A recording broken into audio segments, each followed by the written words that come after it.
जय श्री कृष्ण। ओम नमो भगवते वासुदेवाय नमः। आप सुन रहे हैं पौराणिक अमृतवाणी द्वारा प्रसारित महाभारत कथा। महाभारत कथा सुनने के लिए हमारे चैनल को लाइक, शेयर और सब्सक्राइब करें। लिए आगे की कथा प्रारंभ करते हैं। श्री गणेशाय नमः। संक्षिप्त महाभारत विराट पर्व प्रारंभ। विराट नगर में कौन क्या कार्य करे, इसके विषय में पांडवों का विचार।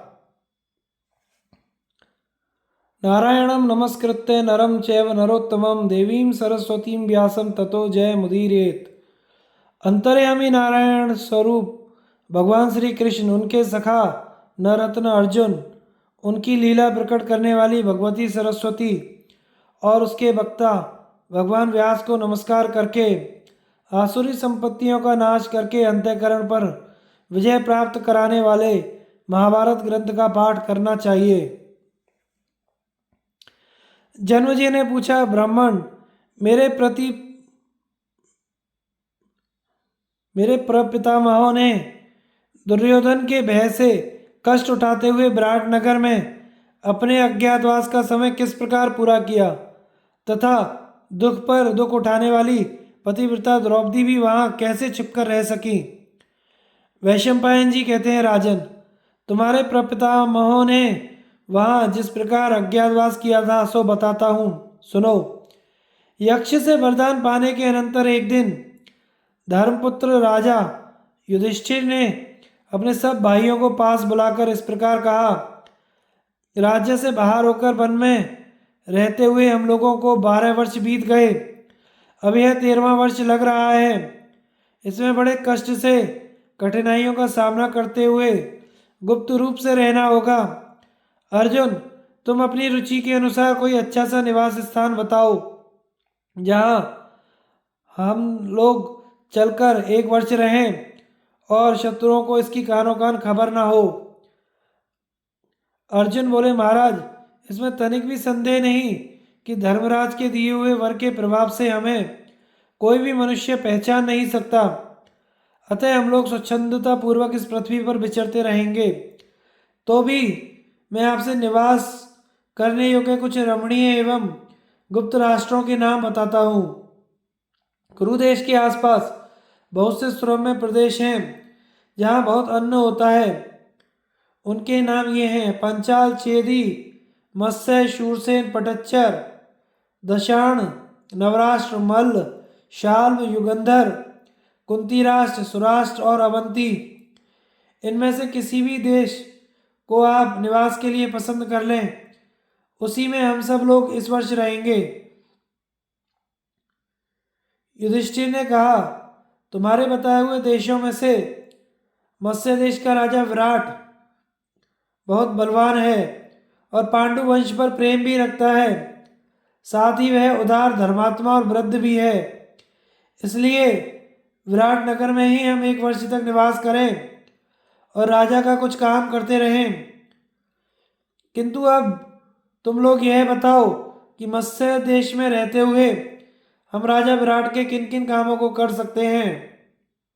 अर्जुन ने पूछा, नरदेव, आप उनके राष्ट्र में कैसे रह सकेंगे अथवा कौन सा काम करने से विराट नगर में आपका मन लगेगा।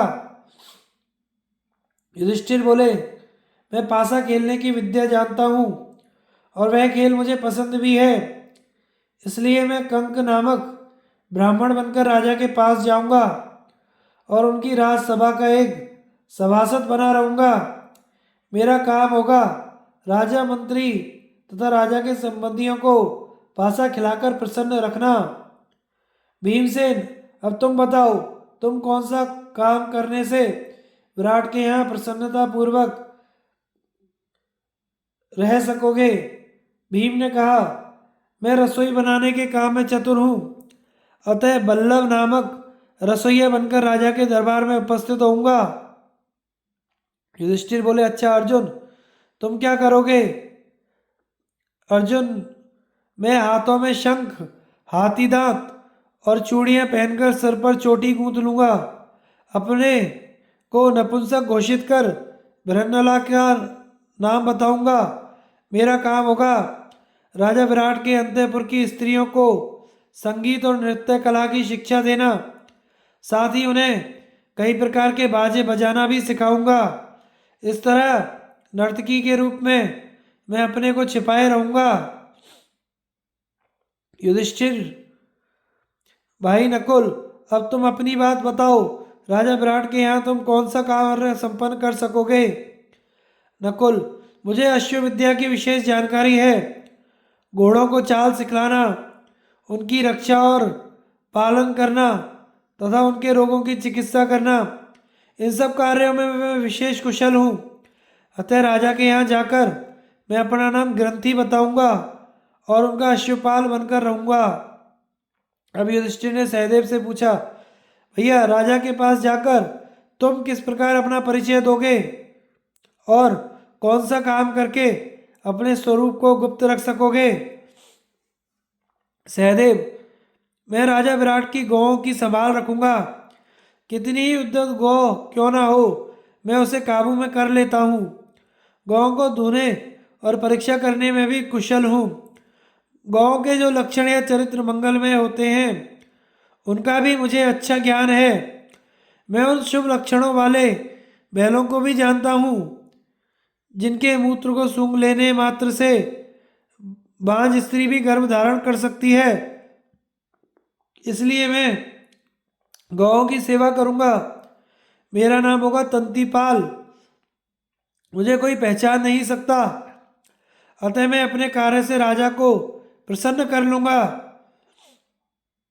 अब युधिष्ठिर द्रौपदी की ओर देखकर कहने लगे, यह द्रुपद कुमारी तो हम लोगों को प्राणों से भी अधिक प्यारी है। भला यह वहां जाकर कौन सा कार्य करेगी? द्रौपदी बोली, महाराज आप मेरे लिए चिंता ना करें। जो स्त्रियां दूसरों के घर सेवा के कार्य करती हैं उन्हें सैरेंद्री कहते हैं।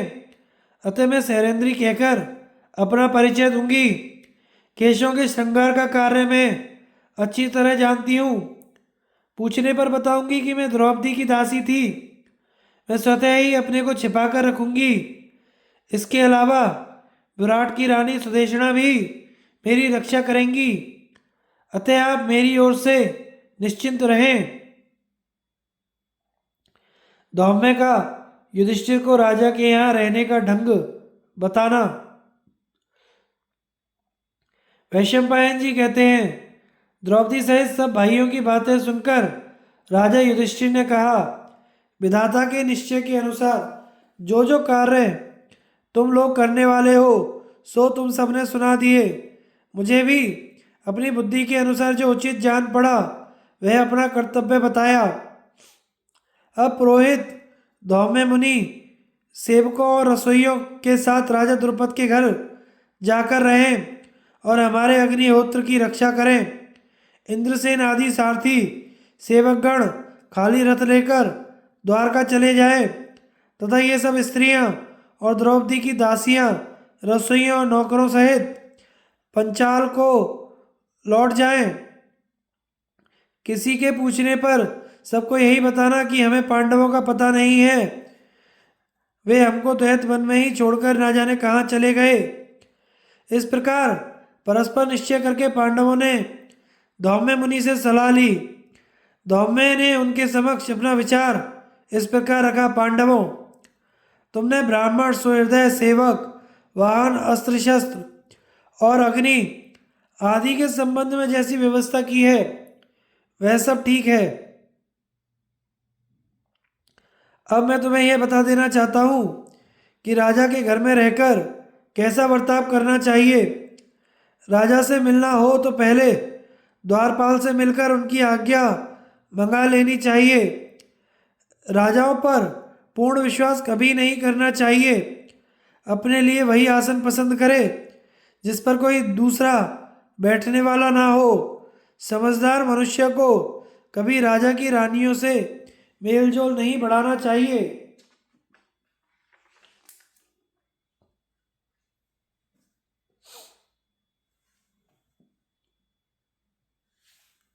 इसी प्रकार अंतःपुर में आने जाने वाले हों उन लोगों तथा राजा जिनसे द्वेष रखते हों या जो लोग राजा से शत्रुता करते हों उनसे भी मित्रता नहीं करनी चाहिए। छोटे से छोटा कार्य भी राजा को जताकर ही करें। ऐसा करने से कभी हानि नहीं उठानी पड़ती। अग्नि और देवता के समान मानकर प्रतिदिन प्रयत्नपूर्वक राजा की परिचर्या करनी चाहिए। जो उनके साथ कपटपूर्ण बर्ताव करता है वह निस्संदेह मारा जाता है। राजा जिस जिस कार्य के लिए आज्ञा दे उसका ही पालन करे। लापरवाही, घमंड, क्रोध को सर्वथा त्याग दे। प्रिय और हितकारी बात कहे। प्रिय से भी हितकर वचन का महत्व विशेष है। सभी विषयों और सब बातों में राजा के अनुकूल रहे। जो चीज राजा को पसंद ना हो उसका कदापि सेवन ना करे। उसके शत्रुओं से बातचीत करना छोड़ दे। कभी भी अपने स्थान से विचलित ना हो। ऐसा बर्ताव करने वाला मनुष्य ही राजा के यहाँ रह सकता है। विद्वान पुरुष राजा के दाहिने या बाएं भाग में बैठे। जो शस्त्र लेकर पहरा देने वाले हों उन्हें राजा के पिछले भाग में रहना चाहिए। यदि राजा कोई अप्रिय बात कह दे तो उसे दूसरों के सामने प्रकाशित ना करें। मैं शूरवीर हूँ, मैं बड़ा बुद्धिमान हूँ, ऐसा घमंड ना दिखाए। सदा राजा को प्रिय लगने वाला कार्य करता रहे। अपने दोनों हाथ, होठ और घुटने व्यर्थ ना हिलाए। बहुत बातें ना बनाए। किसी की हंसी हो रही हो तो बहुत हर्ष प्रकट ना करे। पागलों की तरह ठहाका मारकर भी ना हंसे।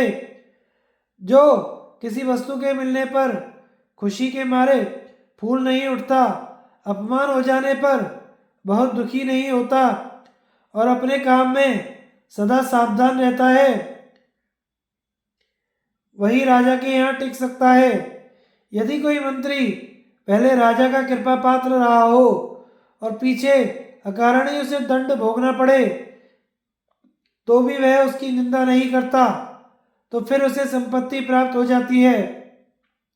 सदा अपना ही लाभ सोचकर राजा की दूसरों के साथ अधिक बातचीत नहीं करानी चाहिए। युद्ध आदि योग्य अवसरों पर राजा को सब प्रकार की राजोचित शक्तियों से विशिष्ट बनाने का प्रयत्न करते रहना चाहिए। जो सदा उत्साह दिखाने वाला, बुद्धिबल से युक्त शूरवीर, सत्यवादी, दयालु, जितेंद्रिय और छाया की भांति राजा के पीछे चलने वाला हो वही राजा के घर में गुजारा कर सकता है।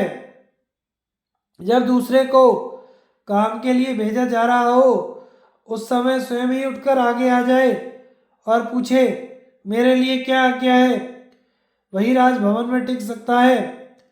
राजा के समान अपनी वेशभूषा ना बनावे, उनके अत्यंत निकट ना रहे तथा अनेकों प्रकार की विरुद्ध सलाह ना दिया करे। ऐसा करने से ही मनुष्य काम पर नियुक्त कर दिया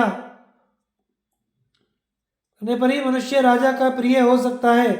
यदि राजा ने किसी काम पर नियुक्त कर दिया हो तो उसमें दूसरों से घूस के रूप में थोड़ा सा भी धन ना लेवे, क्योंकि जो चोरी का धन लेता है वह किसी न किसी दिन बंधन अथवा वध का दंड भोगता है। पांडवों, इस प्रकार प्रयत्नपूर्वक अपने मन को वश में रखकर अच्छा बर्ताव करते हुए 13वां वर्ष पूर्ण करो। इसके बाद अपने देश में आकर स्वच्छंद विचरना। युधिष्ठिर बोले, ब्राह्मण, आपने हम लोगों को बहुत अच्छी चीज सिखा दी।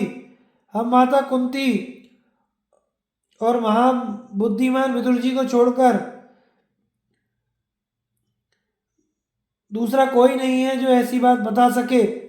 अब हमें इस दुख से छुटकारा दिलाने, यहाँ से प्रस्थान करने और विजयी होने के लिए जो कर्तव्य आवश्यक हो उसे आप पूरा करें। वैशंपायन जी कहते हैं, राजा युधिष्ठिर के ऐसा कहने पर ब्राह्मणों में श्रेष्ठ धौम्य जी ने यात्रा के समय जो कुछ भी शास्त्रविहित कर्तव्य हैं उसका विधिवत संपादन किया और पांडवों की अग्निहोत्र संबंधी अग्नि को प्रज्वलित करके उन्होंने उनकी समृद्धि और विजय के लिए वेद मंत्र पढ़कर हवन किया। इसके बाद पांडवों ने अग्नि ब्राह्मण तपस्वियों की प्रदक्षिणा की और द्रौपदी को आगे करके अज्ञातवास के लिए चल दिए। उनके चले जाने पर धौम्य जी उस आह्वनीय अग्नि को लेकर पांचाल देश में चले गए तथा इंद्रसेन आदि सेवक द्वारका जाकर रथ और घोड़ों की रक्षा करते हुए आनंद पूर्वक रहने लगे। पांडवों का मत्स्य देश में जाना, शमी वृक्ष पर अस्त्र रखना, युधिष्ठिर भीम तथा द्रौपदी का क्रमशः राजमहल पहुंचना। वैशंपायन जी कहते हैं, तदंतर महापराक्रमी पांडव यमुना के निकट पहुंचकर उसके दक्षिण किनारे से चलने लगे। उनकी यात्रा पैदल ही हो रही थी। वे कभी पर्वत की गुफाओं में, कभी जंगलों में ठहरते जाते थे। आगे जाकर वे दशाण उत्तर और पांचाल से दक्षिण, यक्रलोम और शूरसेन देशों के बीच से होकर यात्रा करने लगे। उनके हाथ में धनुष और कमर में तलवार थी। शरीर का रंग फीका हो गया था, दाढ़ी मूछें बढ़ गई थी। धीरे धीरे वन का मार्ग तय करके वे मत्स्य देश में जा पहुँचे और क्रमशः आगे बढ़ते हुए विराट की राजधानी के निकट पहुँच गए। तब युधिष्ठिर ने अर्जुन से कहा, भैया, नगर में प्रवेश करने से पहले यह निश्चय हो जाना चाहिए कि हम लोग अपने अस्त्र शस्त्र कहाँ रखें। तुम्हारा यह गांडीव धनुष बहुत बड़ा है, संसार के सब लोगों में इसकी प्रसिद्धि है। अतः यदि हम लोग अस्त्रों को साथ लेकर नगर में प्रवेश करेंगे तो इसमें कोई संदेह नहीं कि सब लोग हमें पहचान लेंगे। ऐसी दशा में हमें अपनी प्रतिज्ञा के अनुसार फिर 12 वर्षों के लिए वनवास करना पड़ेगा। अर्जुन ने कहा, राजन, शमशान भूमि के निकट एक टीले पर यह शमी का बहुत बड़ा सघन वृक्ष दिखाई दे रहा है। इसकी शाखाएं बड़ी भयानक हैं। इसके ऊपर किसी का चढ़ना कठिन है। इसके सिवा इस समय यहाँ ऐसा कोई मनुष्य भी नहीं है जो हम लोगों को इस पर शस्त्र रखते हुए देख सके। यह वृक्ष रास्ते से बहुत दूर जंगल में है। इसके आसपास हिंसक जीव और सर्प आदि रहते हैं। इसलिए हम अपने अस्त्र शस्त्र रखकर नगर में प्रवेश करें। वहाँ जैसा सुयोग हो उसके अनुसार समय व्यतीत करें। वैशंपायन जी कहते हैं, धर्मराज से यूँ कहकर अर्जुन अस्त्र शस्त्रों को वहाँ रखने का उद्योग करने लगे। पहले सबने अपने अपने धनुष की डोरी उतार ली। फिर चमकती हुई तलवारों, तरकसों और छुरे के समान तीखे धार वाले बाणों को धनुष के साथ बांधा। तब युधिष्ठिर ने नकुल से कहा, वीर, तुम शमी पर चढ़कर ये धनुष रख दो। आज्ञा पाते ही नकुल उस वृक्ष पर चढ़ गए और उसके खोड़रे में, जहाँ वर्षा का पानी पड़ने की संभावना नहीं थी, सबके धनुष रखकर उन्होंने एक मजबूत रस्सी से शाखा के साथ बांध दिया। इसके बाद पांडवों ने एक मुर्दे की लाश लाकर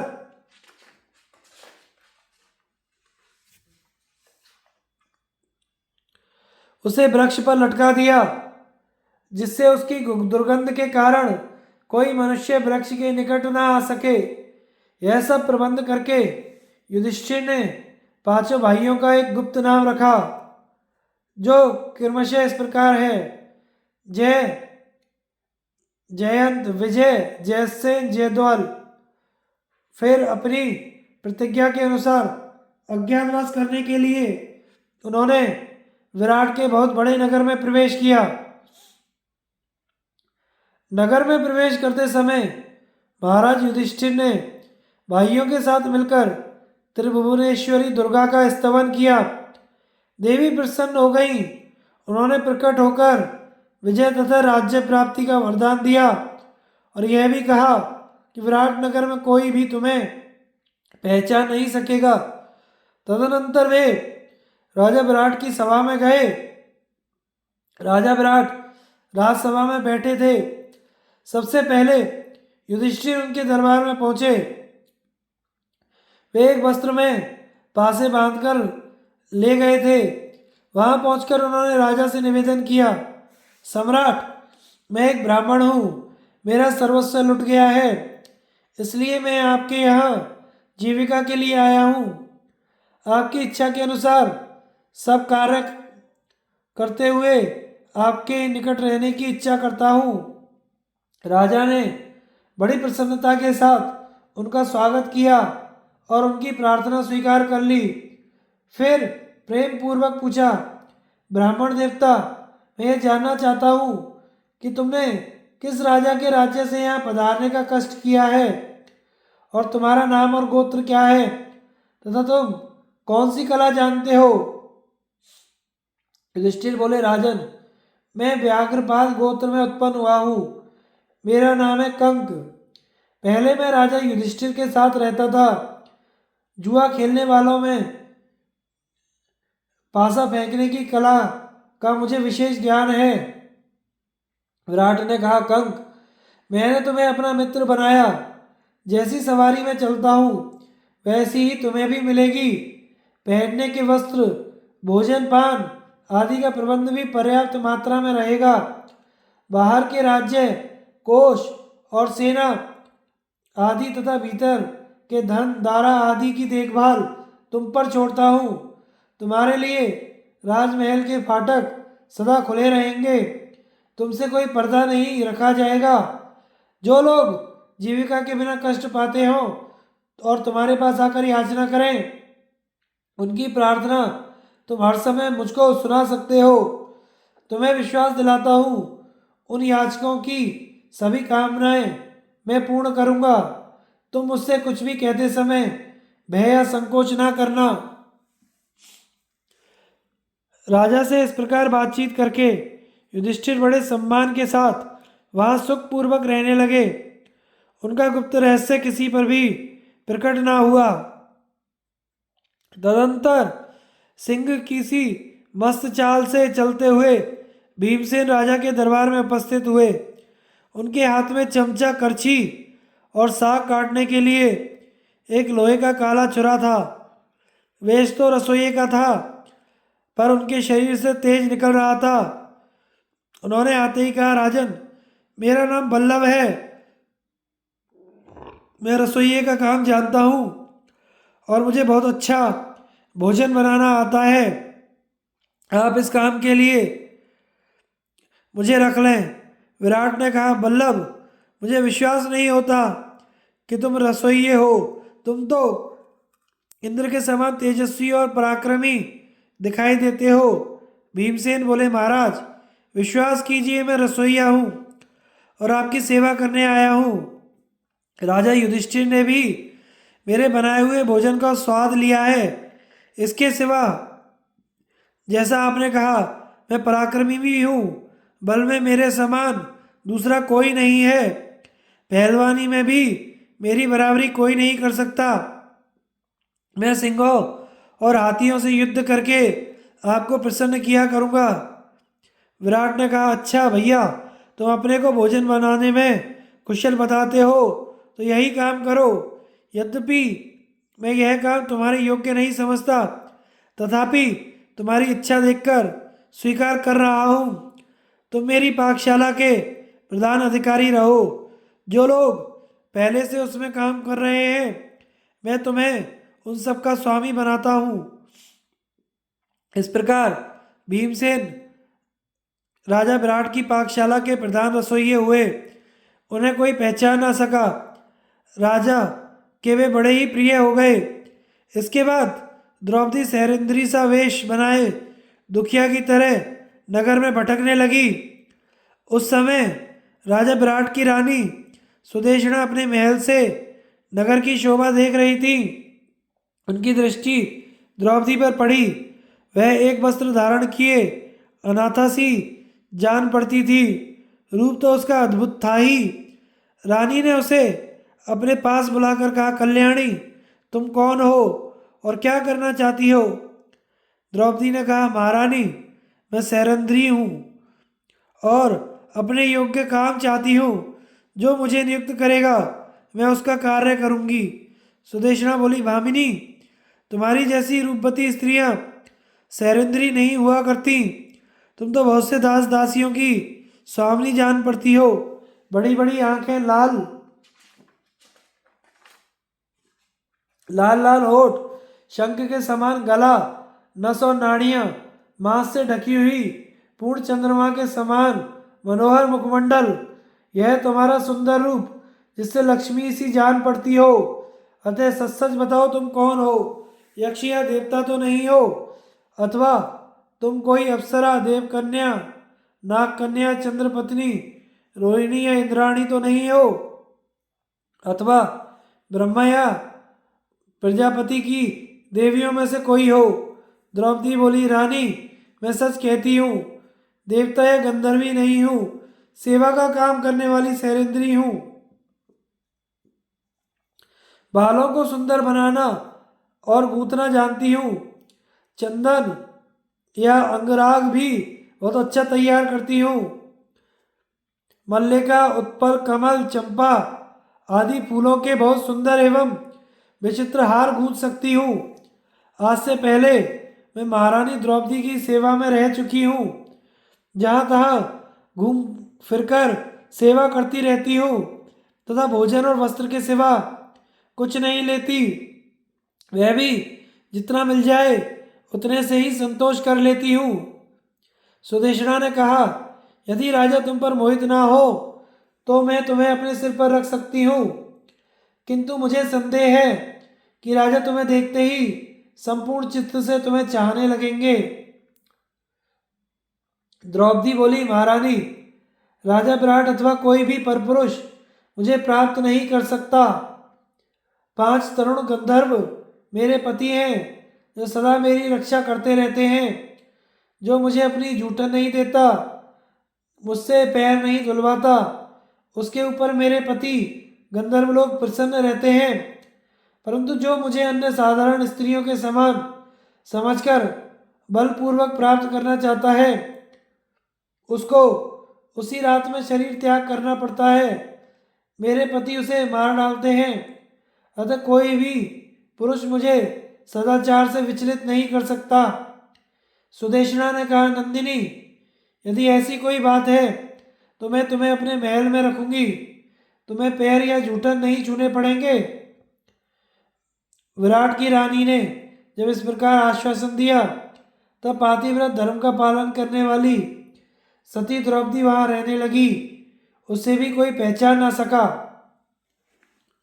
सहदेव, अर्जुन और नकुल का विराट भवन में प्रवेश। वैशंपायन जी कहते हैं, तदनंतर सहदेव भी ग्वाले का वेश बनाकर वैसी ही भाषा बोलता हुआ राजा विराट की गौशाला के निकट आया। उस तेजस्वी पुरुष को बुलाकर राजा स्वयं उसके समीप गए और पूछने लगे, तुम किसके आदमी हो? कहाँ से आए हो? कौन सा काम करना चाहते हो? ठीक ठीक बताओ। सहदेव ने कहा, मैं जाति का वैश्य हूँ। मेरा नाम अरिष्टिनेमि है। पहले मैं पांडवों के यहाँ गांव की संभाल लिए रहता था, पर अब तो वे पता नहीं कहाँ चले गए। बिना काम किए जीविका नहीं चल सकती, और पांडवों के बाद आपके सिवा दूसरा कोई राजा मुझे पसंद नहीं है जिसके यहाँ नौकरी करूं। राजा विराट ने कहा, तुम्हें किस काम का अनुभव है? किस शर्त पर यहाँ रहना चाहते हो? इसके लिए तुम्हें क्या वेतन देना पड़ेगा? सहदेव बोले, मैं यह बता चुका हूँ कि मैं पांडवों की गौओं की संभालने का काम करता था। वहाँ लोग मुझे तंतीपाल कहते थे। 40 कोस के अंदर जितनी गौएं रहती हैं उनकी भूत, भविष्य और वर्तमान काल की संख्या मुझे सदा मालूम रहती है। कितनी गौएं थी, कितनी हैं, कितनी होंगी इसका मुझे ठीक ठीक ज्ञान रहता है। जिन उपायों से गौओं की बढ़ती होती रहे, उन्हें कोई रोग व्याधि ना सतावे, उन सबको मैं जानता हूँ। इसके सिवा मैं उत्तम लक्षणों वाले ऐसे बैलों की भी पहचान रखता हूँ जिनका मूत्र सूंघने मात्र से वंध्या स्त्री को भी गर्भ रह जाता है। विराट ने कहा, मेरे पास एक ही रंग के 1 लाख पशु हैं, उनमें सभी उत्तम गुणों का सम्मिश्रण है।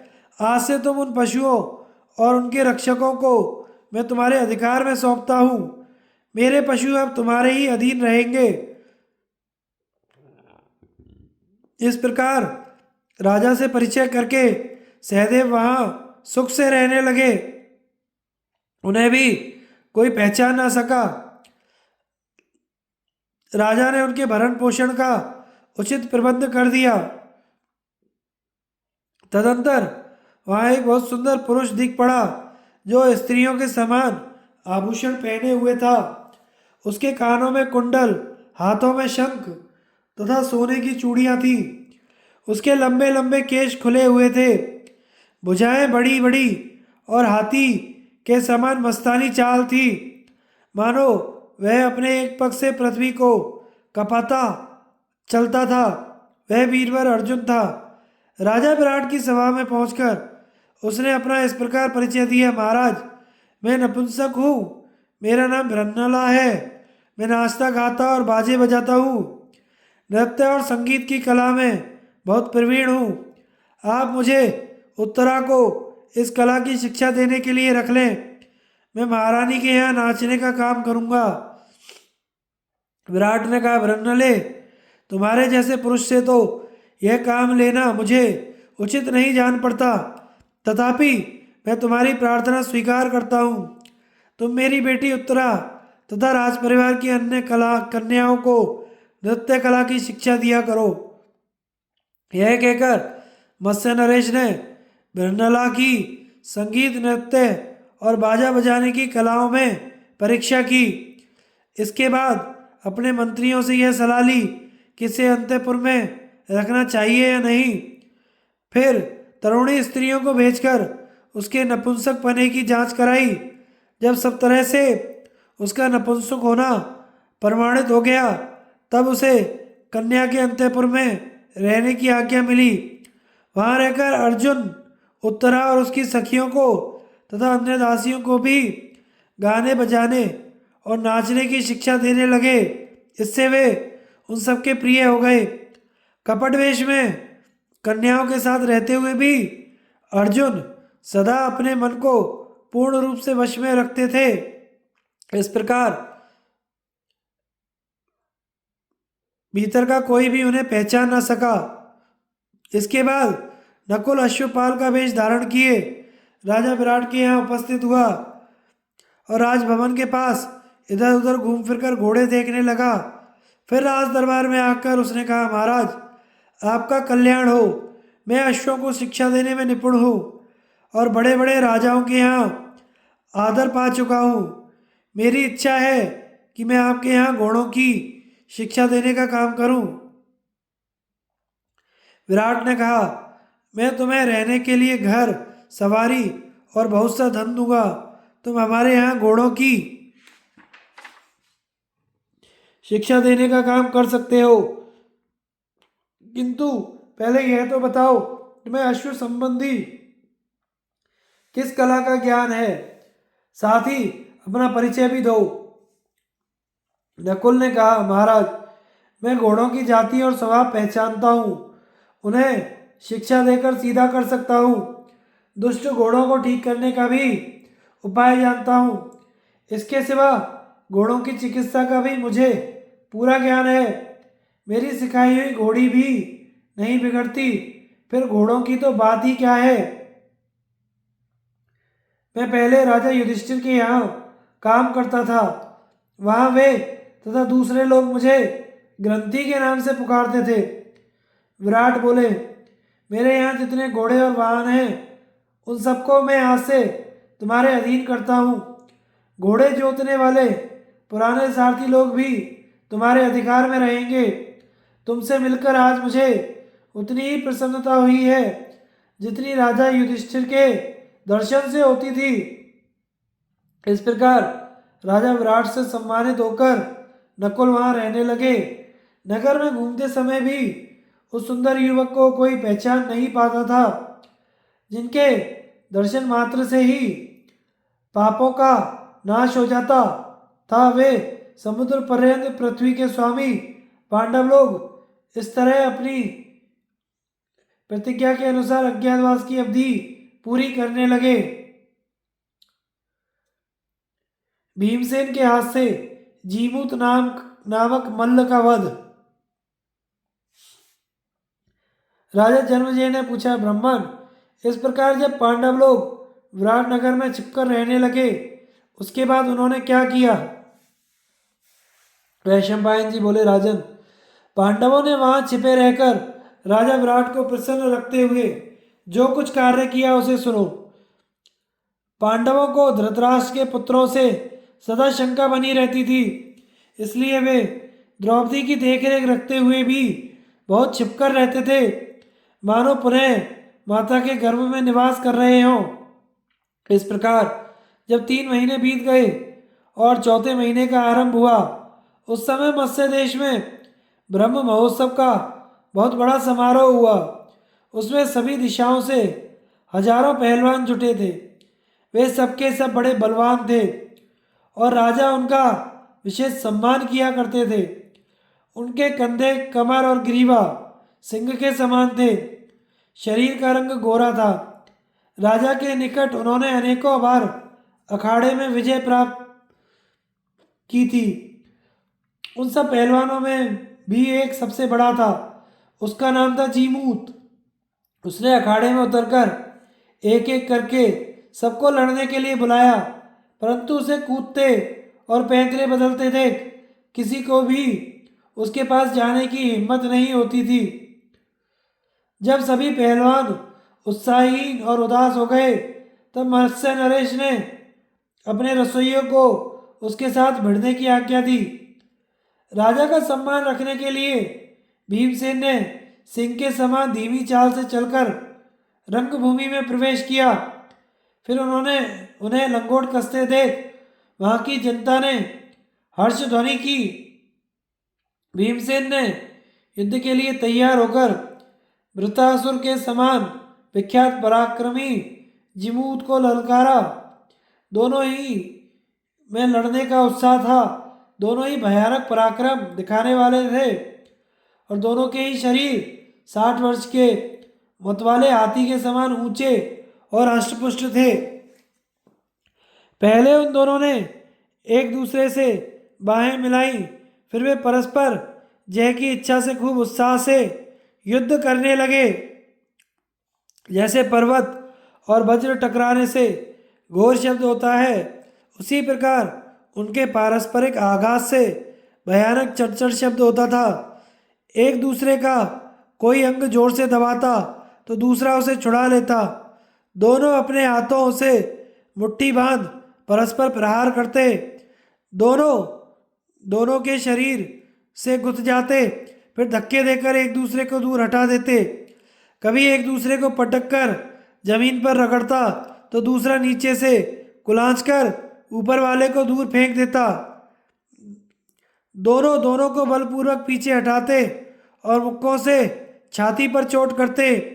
कभी एक को दूसरा कंधे पर उठा लेता और उसका मुंह नीचे करके घुमाकर पटक देता, जिससे बड़े जोर का शब्द होता। कभी परस्पर वज्रपात के समान शब्द करने वाला चांटों की मार होती।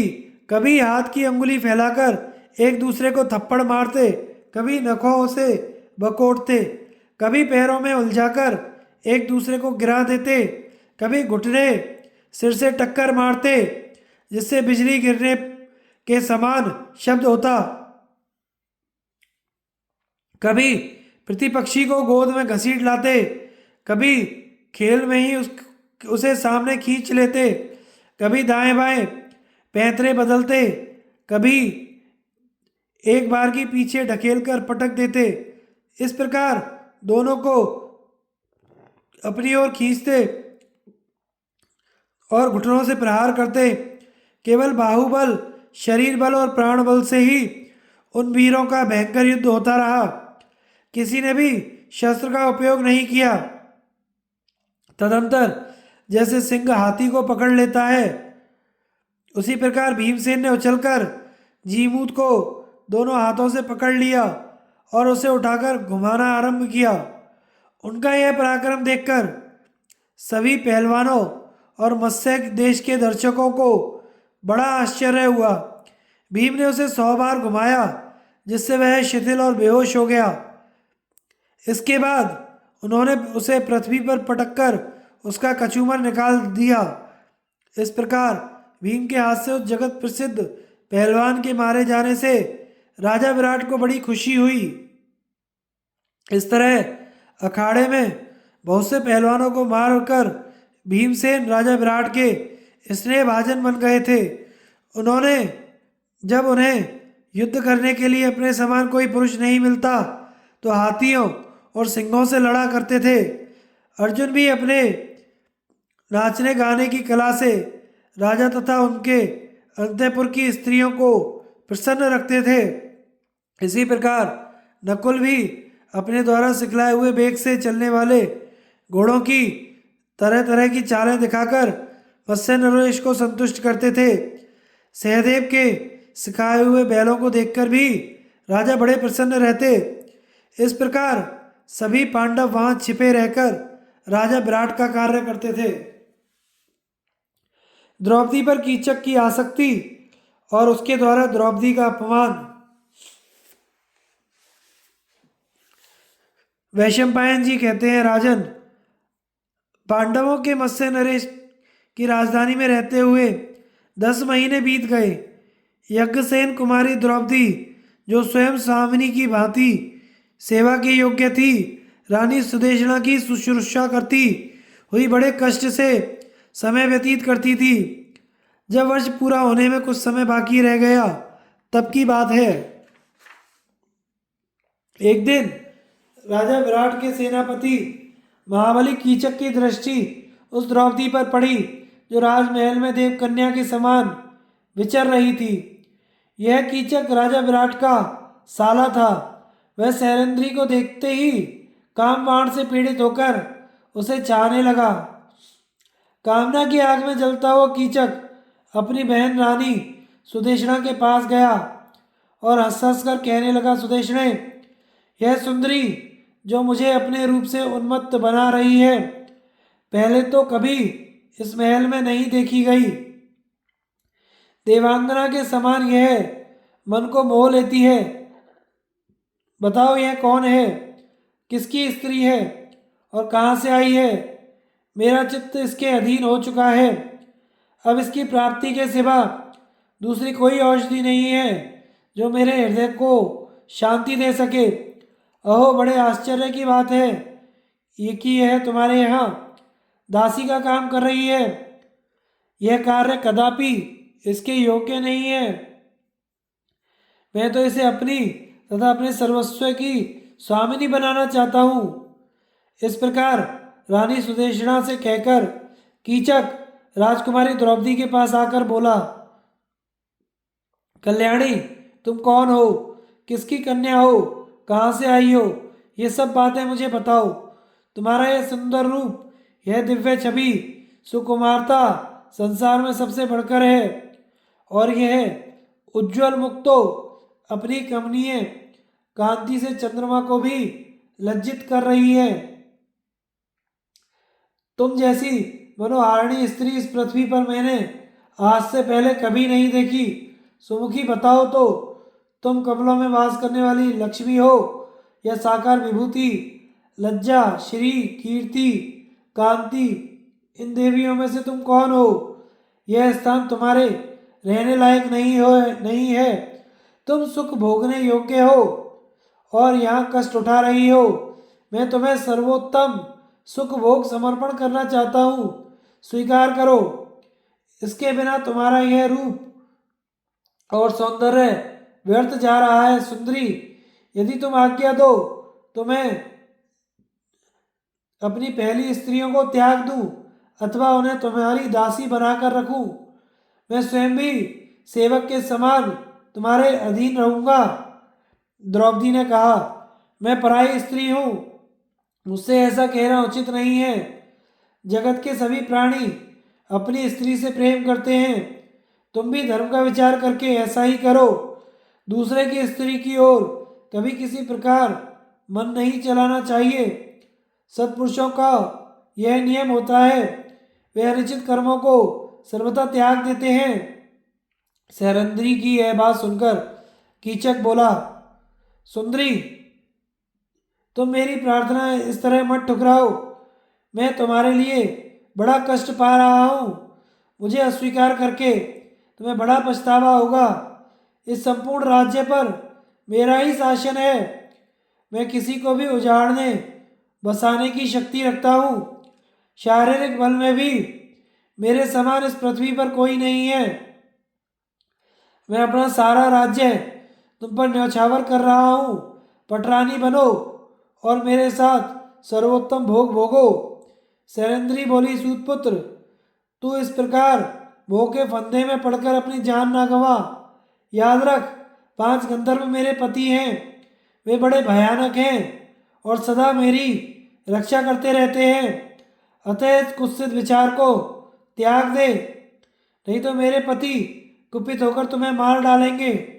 क्यों अपना सर्वनाश कराना चाहता है? कीचक, मुझ पर कुदृष्टि डालकर तू आकाश, पाताल या समुद्र में भी भागकर छिपे तो भी मेरे आकाशचारी पतियों के हाथों से जीवित नहीं बच सकता। जैसे कोई रोगी कष्ट पाकर मौत को बुलावे, उसी प्रकार तू काल रात्रि के समान मुझसे क्यों याचना कर रहा है? राजकुमारी द्रौपदी के ठुकराने पर कीचक काम संतप्त होकर सुदेशना के पास जाकर बोला, बहन, जिस उपाय से भी सहरेंद्री मुझे स्वीकार करे सो करो, नहीं तो मैं उसके मोह में प्राण दे दूंगा। इस प्रकार विलाप करते हुए कीचक की बात सुनकर रानी ने कहा, भैया, मैं सहरंद्री को एकांत में तुम्हारे पास भेज दूंगी। वहां यदि संभव हो तो अपनी इच्छा अनुसार समझा बुझाकर प्रसन्न कर लेना। अपनी बहन की बात मानकर कीचक वहां से चला गया और किसी पर्व के दिन अपने घर पर उसने खाने पीने की उत्तम सामग्री तैयार कराई। तत्पश्चात सुदेशना को उसने भोजन के लिए आमंत्रित किया। सुदेशना ने सहरेंद्री को बुलाकर कहा, कल्याणी, मुझे बड़े जोर की प्यास लग रही है। तुम कीचक के घर जाओ और वहां से पीने योग्य रस ले आओ। सहरेंद्री बोली, रानी, मैं उसके घर नहीं जाऊंगी। आप तो जानती ही हैं वह कितना बड़ा निर्लज्ज है। मैं आपके यहाँ व्यभिचारिणी होकर नहीं रहूंगी। जिस समय मेरा इस महल में प्रवेश हुआ था, उस समय की प्रतिज्ञा तो आपको याद होगी ही। फिर मुझे क्यों भेज रही हैं? मूर्ख कीचक काम से पीड़ित हो रहा है, देखते ही मेरा अपमान कर बैठेगा। आपके यहाँ और भी तो बहुत सी दासियां हैं, उन्हीं में से किसी को भेज दीजिए। मैं तो अपमान के डर से वहां नहीं जाना चाहती। सुदेशना ने कहा, मैं तुम्हें यहाँ से भेज रही हूँ, अतः वह कदापि अपमान नहीं कर सकता। यह कहकर उसने उसके हाथ में ढक्कन सहित एक स्वर्ण में पात्र दे दिया। द्रौपदी उसे लेकर रोती हुई, डरती हुई कीचक के घर की ओर चली। अपने सतीत्व की रक्षा के लिए वह मन ही मन भगवान सूर्य की शरण में गई। सूर्य ने उसकी देखरेख के लिए गुप्त रूप से एक राक्षस भेजा, जो सब अवस्थाओं में रहकर उसकी रक्षा करने लगा। द्रौपदी भयभीत हुई हिरणी के समान डरते डरते उसके पास गई। उसे देखते ही वह आनंद में भरकर खड़ा हो गया और बोला, सुंदरी, तुम्हारा स्वागत है। मेरे लिए आज की रात्रि का प्रभात बड़ा मंगलमय होगा।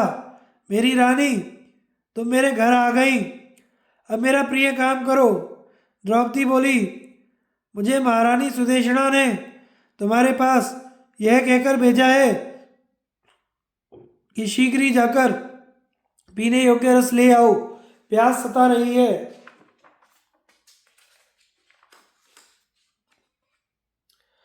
कीचक ने कहा, कल्याणी उसकी मंगाई हुई चीजें दूसरी दासियां पहुंचा देंगी। यह कहकर उसने द्रौपदी का दाहिना हाथ पकड़ लिया। द्रौपदी बोली, पापी, यदि मैंने आज तक कभी मन से भी अपने पतियों के विरुद्ध आचरण नहीं किया हो तो इस सत्य के प्रभाव से देखूंगी कि तू शत्रु से पराजित होकर इस पृथ्वी पर घसीटा जा रहा है। इस प्रकार कीचक का तिरस्कार करती हुई द्रौपदी पीछे हट रही थी और वह उसे पकड़ना चाहता था।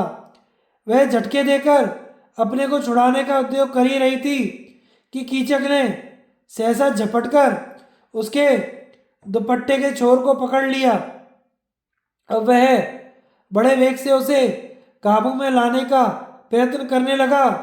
बेचारी द्रौपदी बार बार लंबी लंबी सांसें लेने लगी। फिर संभलकर उसने कीचक को बड़े जोर का धक्का दिया, जिससे वह पापी जड़ से कटे हुए वृक्ष की भांति धम्म से जमीन पर जा गिरा। उसे गिराकर वह कांपती हुई दौड़कर राजसभा की शरण में आ गई। कीचक ने भी उठकर भागती हुई द्रौपदी का पीछा किया और उसके केश पकड़ लिए और फिर राजा के सामने ही उसे पृथ्वी पर गिराकर लात मारी। इतने में ही सूर्य द्वारा नियुक्त राक्षस ने कीचक को पकड़कर आंधी के समान वेग से दूर फेंक दिया।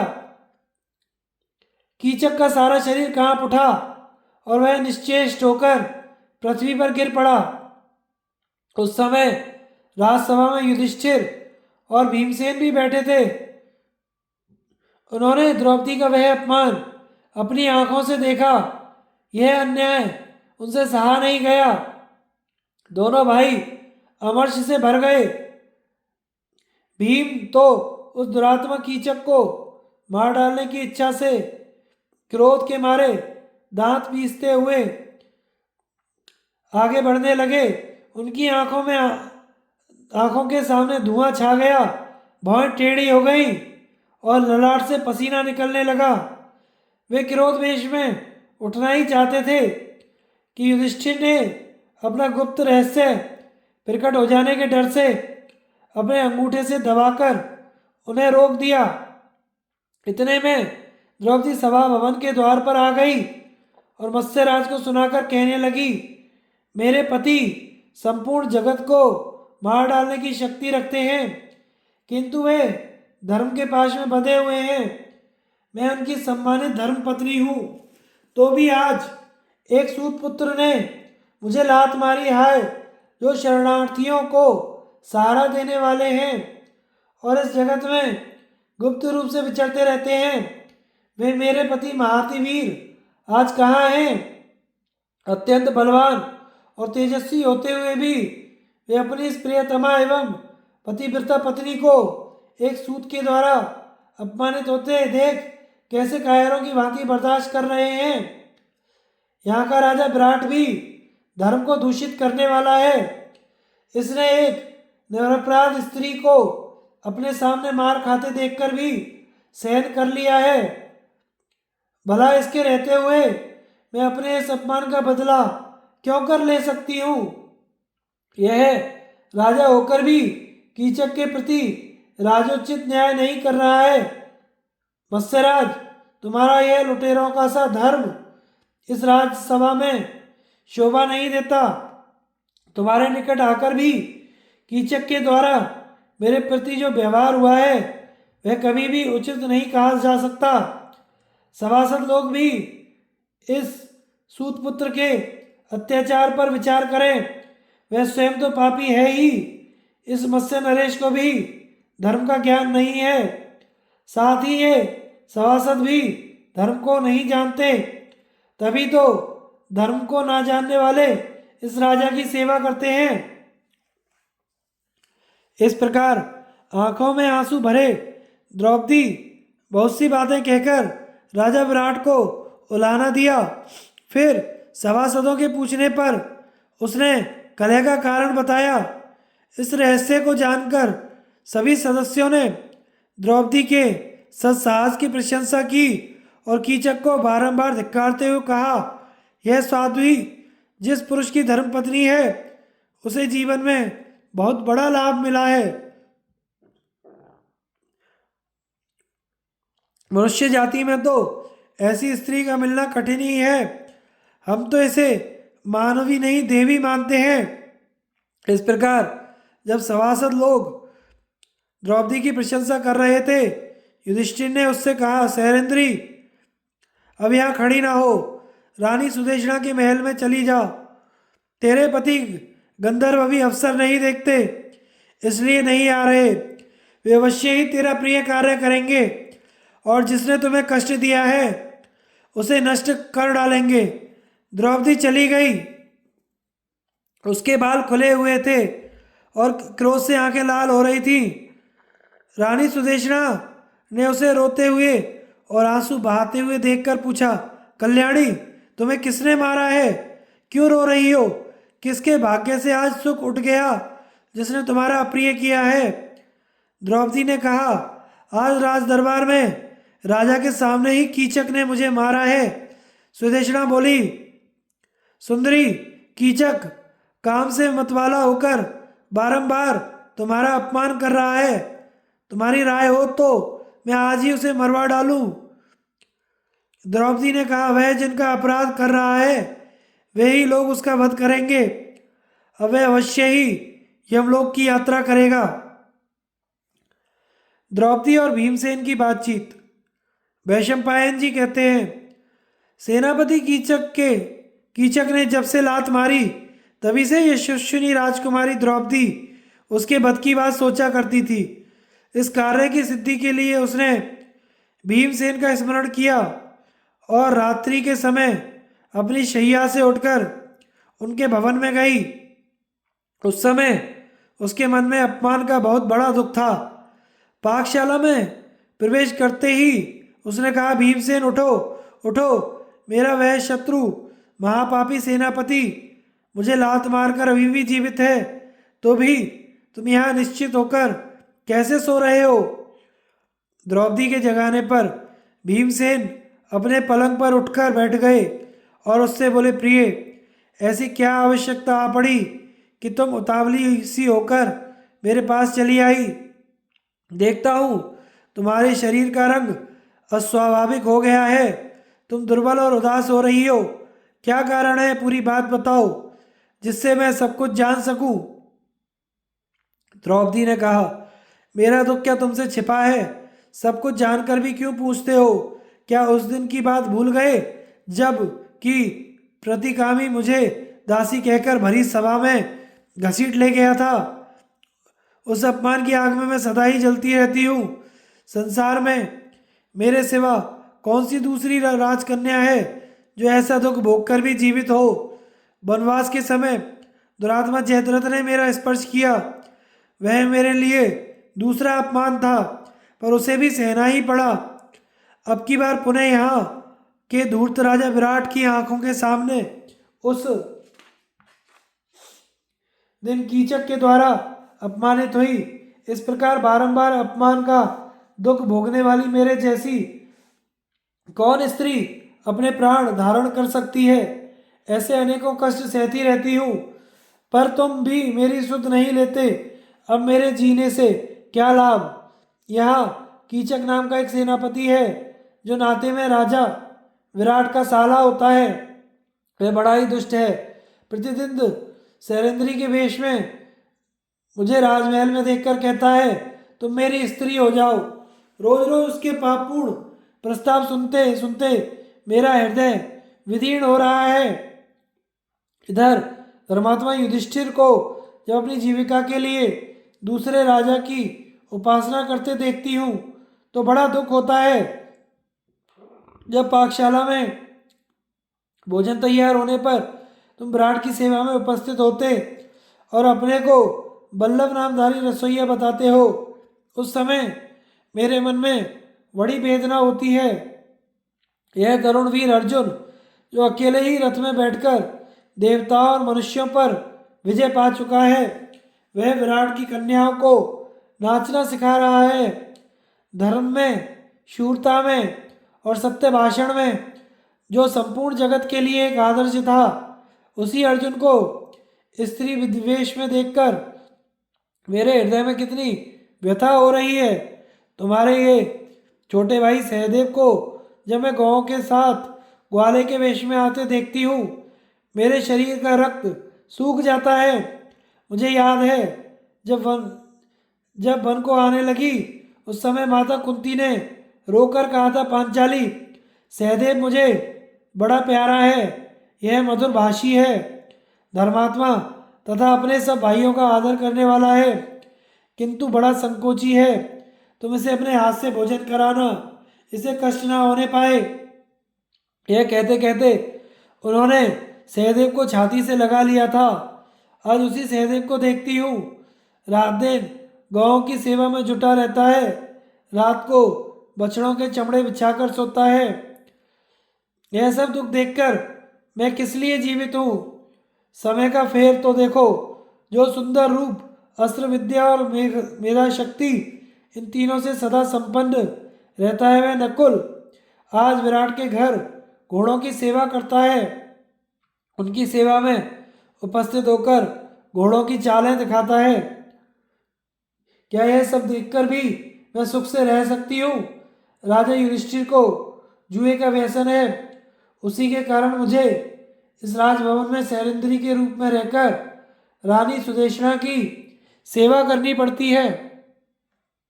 पांडवों की महारानी और द्रुपद नरेश की पुत्री होकर भी आज मेरी यह दशा है। इस अवस्था में मेरे सिवा कौन स्त्री जीवित रहना चाहेगी? मेरे इस क्लेश से कौरव, पांडव तथा पांचाल वंश का भी अपमान हो रहा है। तुम सब लोग जीवित हो और मैं इस अयोग्य अवस्था में पड़ी हूँ। एक दिन समुद्र के पास तक की सारी पृथ्वी जिसके अधीन थी, आज वही द्रौपदी सुदेशना के अधीन हो उसके भय से डरी रहती है। कुंती नंदन, इसके सिवा एक और असह्य दुख जो मुझ पर आ पड़ा है, सुनो। पहले मैं माता कुंती को छोड़कर और किसी के लिए, स्वयं अपने लिए भी कभी उपटन नहीं पीसती थी, परंतु अब राजा के लिए चंदन घिसना पड़ता है। देखो, मेरे हाथों में गड्ढे पड़ गए हैं, पहले ऐसे नहीं थे। ऐसा कहकर द्रौपदी ने भीमसेन को अपने हाथ दिखाए। फिर वह सिसकती हुई बोली, ना जाने देवताओं का मैंने कौन सा अपराध किया है जो मेरे लिए मौत भी नहीं आती।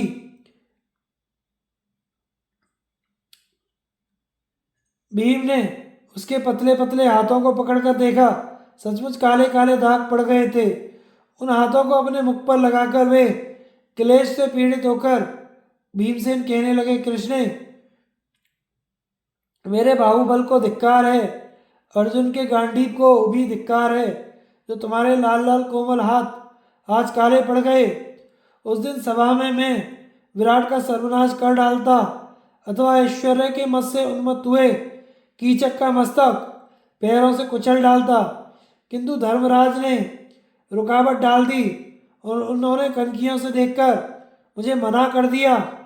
इसी प्रकार राज्य से च्युत होने पर भी जो मैंने कौरवों का वध नहीं किया, दुर्योधन, कर्ण, शकुनी और दुशासन का सर नहीं काट लिया गया, इसके कारण आज भी मेरा शरीर क्रोध से जलता रहता है। वह भूल अब भी हृदय में कांटे की तरह कसकती रहती है। सुंदरी, तुम अपना धर्म ना छोड़ो, बुद्धिमती हो, क्रोध का दमन करो। पूर्व काल में भी बहुत सी स्त्रियों ने पति के साथ कष्ट उठाया है। भृगुवंशी च्यवन मुनि जब तपस्या कर रहे थे, उस समय उनके शरीर पर दीमकों की बांबी जम गई थी। उनकी स्त्री हुई राजकुमारी सुकन्या, उसने उनकी बड़ी सेवा की। राजा जनक की पुत्री सीता का नाम तो तुमने सुना ही होगा। वह घोर वन में पतिदेव श्री रामचंद्र जी की सेवा में रहती थी। एक दिन उसे राक्षस हरकर लंका ले गया और तरह तरह के कष्ट देने लगा, तो भी उनका मन श्री रामचंद्र जी में ही लगा रहा। अंत में वह उनकी सेवा में पहुंच भी गई। इस प्रकार लोपामुद्रा ने सांसारिक सुखों का त्याग करके अगस्त्य मुनि का अनुगमन किया था। सावित्री तो अपने पति सत्यवान के पीछे यमलोक तक चली गई थी। इन रूपवती पतिव्रता स्त्रियों का जैसा महत्व बताया गया है, वैसी ही तुम भी हो। तुम में भी वे सद्गुण मौजूद हैं। कल्याणी, अब तुम्हें अधिक दिनों तक प्रतीक्षा नहीं करनी है। वर्ष पूरा होने में सिर्फ 1.5 महीना रह गया है। 13वां वर्ष पूर्ण होते ही तुम राजरानी बनोगी। द्रौपदी बोली, नाथ, इधर बहुत कष्ट सहना पड़ा है, इसलिए मैंने आर्त होकर आंसू बहाए हैं। उलाहना नहीं दे रही हूँ। अब इस समय जो कार्य उपस्थित है उसके लिए उद्यत हो जाओ। पापी कीचक सदा मेरे आगे प्रार्थना किया करता है। एक दिन मैंने उससे कहा, कीचक, तू काम से मोहित होकर मृत्यु के मुख में जाना चाहता है, अपनी रक्षा कर। मैं 5 गंधर्वों की रानी हूँ। वे बड़े वीर और साहस का काम करने वाले हैं, तुझे अवश्य मार डालेंगे। मेरी बात सुनकर उस दुष्ट ने कहा, सैरंद्री, मैं गंधर्वों से तनिक भी नहीं डरता। संग्राम में यदि लाख गंधर्व भी आए तो मैं उनका संहार कर डालूंगा। तुम मुझे स्वीकार करो। इसके बाद उसने रानी सुदेशना से मिलकर उसे कुछ सिखाया। सुदेशना अपने भाई के प्रेमवश मुझसे कहने लगी, कल्याणी, तुम कीचक के घर जाकर मेरे लिए मदिरा लाओ। मैं गई। पहले तो उसने अपनी बात मान लेने के लिए समझाया, किंतु जब मैंने उसकी प्रार्थना ठुकरा दी तो उसने कुपित होकर बलात्कार करना चाहा। उस दुष्ट का मनोभाव मुझसे छिपा ना रहा, इसलिए बड़े वेग से भागकर मैं राजा की शरण में गई। वहां भी पहुंचकर उसने राजा के सामने ही मेरा स्पर्श किया और पृथ्वी पर गिराकर लात मारी। कीचक राजा का सेनापति है। राजा और रानी दोनों ही उसे बहुत मानते हैं, परंतु वह बड़ा ही पापी और क्रूर है। प्रजा रोती चिल्लाती रह जाती है, वह उसका धन लूट लाता है। सदाचार और धर्म के मार्ग पर तो वह कभी चलता ही नहीं। उसका भाव मेरे प्रति खराब हो चुका है। जब मुझे देखेगा कुत्सित प्रस्ताव करेगा और ठुकराने पर मुझे मारेगा। इसलिए अब मैं अपने प्राण दे दूंगी। वनवास का समय पूरा होने तक यदि चुप रहोगे तो इस बीच अपनी पत्नी से हाथ धोना पड़ेगा। क्षत्रिय का सबसे मुख्य धर्म है शत्रु का नाश करना, परंतु धर्मराज और तुम्हारे देखते देखते कीचक ने मुझे लात मारी और तुम लोगों ने कुछ भी नहीं किया। तुमने जटासुर से मेरी रक्षा की है, मुझे हरकर ले जाने वाले जयद्रथ को भी पराजित किया है। अब इस पापी को भी मार डालो। यह बराबर मेरा अपमान कर रहा है। यदि यह सूर्योदय तक जीवित रह गया तो मैं विष घोलकर पी जाऊंगी। भीमसेन, इस कीचक के अधीन होने की अपेक्षा तुम्हारे सामने प्राण त्याग देना मैं अच्छा समझती हूँ। यह कहकर द्रौपदी भीमसेन के वक्ष पर गिर पड़ी और फूट फूट कर रोने लगी। भीम ने उसे हृदय से लगाकर आश्वासन दिया। उसके आंसुओं से भीगे हुए मुख को अपने हाथ से पोंछा और कीचक के प्रति कुपित होकर कहा, कल्याणी, तुम जैसा कहती हो वही करूँगा। आज कीचक को उसके बंधु बांधवों सहित मार डालूंगा। तुम अपना दुख और शोक दूर कर आज सायंकाल में उसके साथ मिलने का संकेत कर दो। राजा विराट ने जो नई नृत्यशाला बनवाई है उसमें दिन में तो कन्याएं नाचना सीखती हैं, परंतु रात में अपने घर चली जाती हैं। वहाँ एक बहुत ही मजबूत पलंग भी बिछा रहता है। तुम ऐसी बात करो जिससे कीचक वहां आ जाए, वहीं मैं उसे यमपुरी भेज दूंगा। इस प्रकार बातचीत करके दोनों ने शेष रात्रि बड़ी विकलता से व्यतीत की और अपने उग्र संकल्प को मन में छिपा रखा।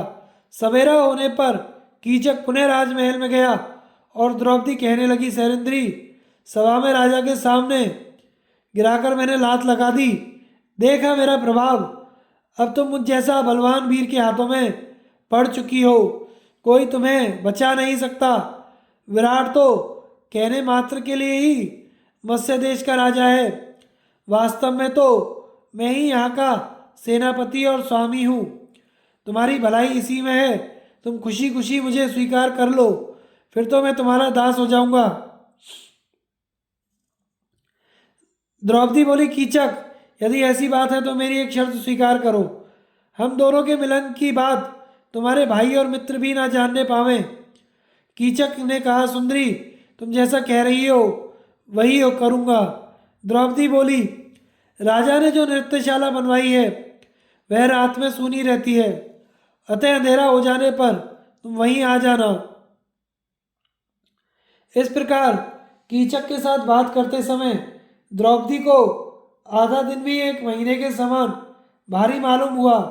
तत्पश्चात वह दर्प में भरा हुआ अपने घर गया। उस मूर्ख को यह पता ना था कि सैरंध्री के रूप में मेरी मृत्यु आ गई है।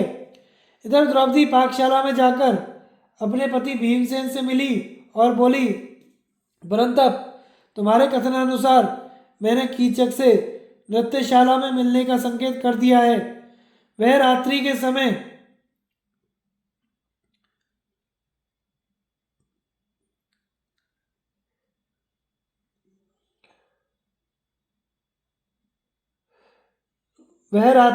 उस सूने घर में अकेले आएगा, अतः आज अवश्य ही उसे मार डालो।